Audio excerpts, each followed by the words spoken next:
Rapat berlangsung dengan baik, dengan etikat yang baik, yang intinya adalah this is good problem. Kenapa good problem? Karena harga sawit di tingkat dunia, di tingkat konsumen, itu kemudian harganya tidak ada penurunan, baik penurunan harga maupun penurunan kuantitas, ini tidak ada perubahan, bahkan cenderung permintaannya bertambah dan harganya bertambah. Sehingga di hilirnya, itu tidak ada perubahan, sementara di hulunya terjadi gejolak, yaitu pembelian TBS yang murah. Maka masalahnya ada di tengah, dan masalahnya ini masalah yang harusnya mudah untuk kita selesaikan. Beberapa kesimpulan saya akan sampaikan.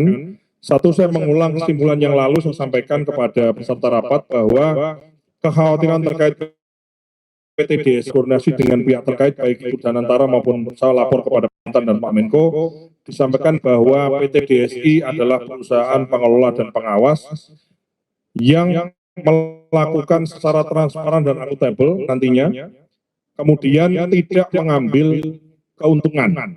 Ya, saya ulangi, tidak mengambil keuntungan.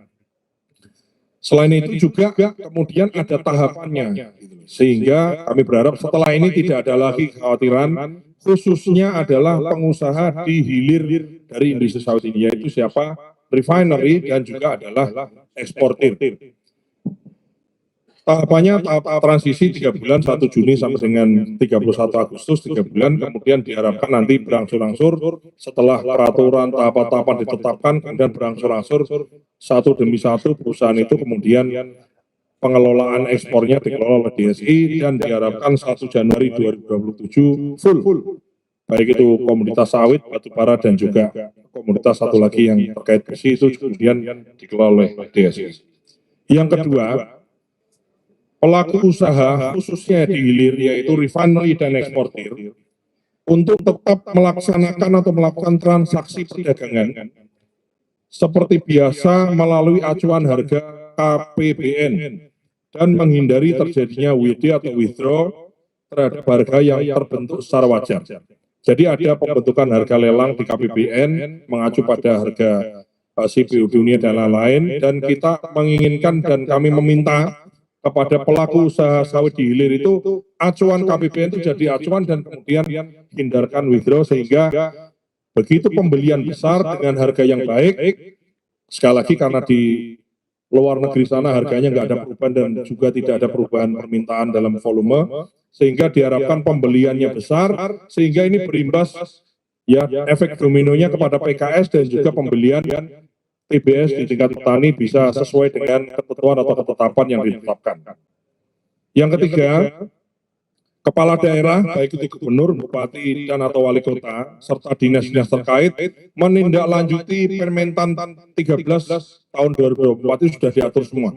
Tata kelolanya, khususnya ya adalah dalam penetapan harga TBS untuk mitra plasma dan mitra swadaya.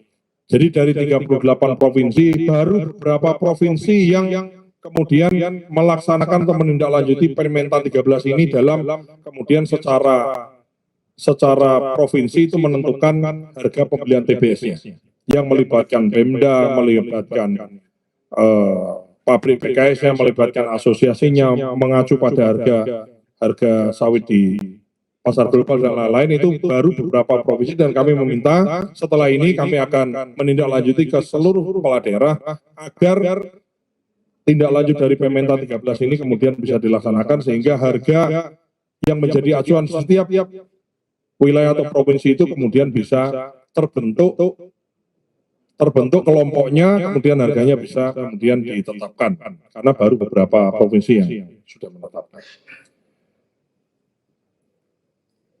Serta aktif, ya kepala daerah tadi juga kita minta aktif melakukan pemantauan terhadap harga pembelian TBS oleh PKS dan memastikan pabrik kelapa sawit PKS di wilayahnya membeli TBS sesuai dengan Permentan 13 nomor 13 tahun 2024, dan selanjutnya bila ditemukan adanya pabrik kelapa sawit yang membeli tandan buah segar yang tidak sesuai dengan ketentuan, agar diidentifikasi PKS-nya itu, PKS-nya siapa, statusnya bagaimana, termasuk afiliasi jaringan PKS itu afiliasi dengan siapa, sehingga dan kemudian afiliasi dan laporannya itu dilaporkan ke Kementan, sehingga kalau terjadi di kemudian hari hal-hal penurunan harga TBS dan lain-lain, selain Pemda yang melakukan teguran atau melakukan pengawasan langsung ke lapangan, tapi Kementan juga bisa kemudian berkomunikasi dengan afiliatornya.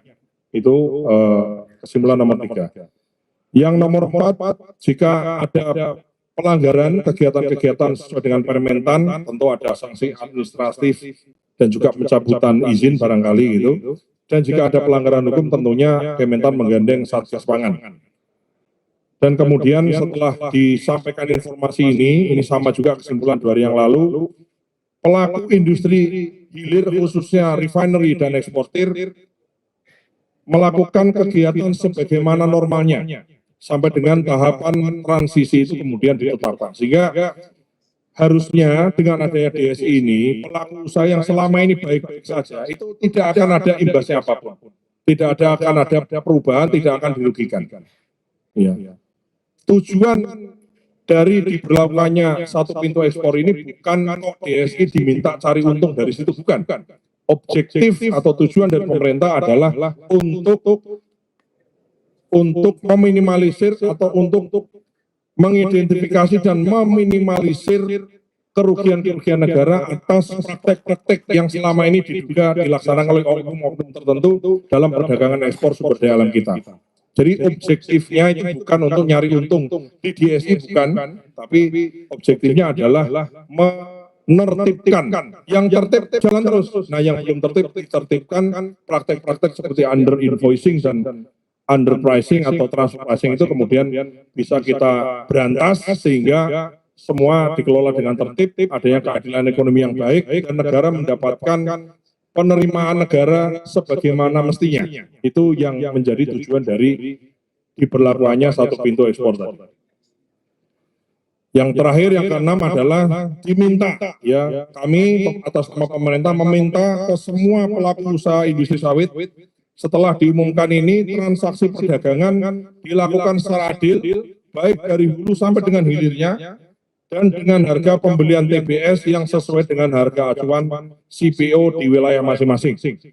Dan kesimpulan ini sudah ditandatangani oleh berbagai pihak yang hadir, baik pihak asosiasi, kemudian perusahaan eksportir maupun perusahaan refinery, dan juga dari kami pengampu kebijakannya dari Kementerian Pertanian, yaitu Direktorat Jenderal Perkebunan Kementerian Pertanian. Saya kira itu mungkin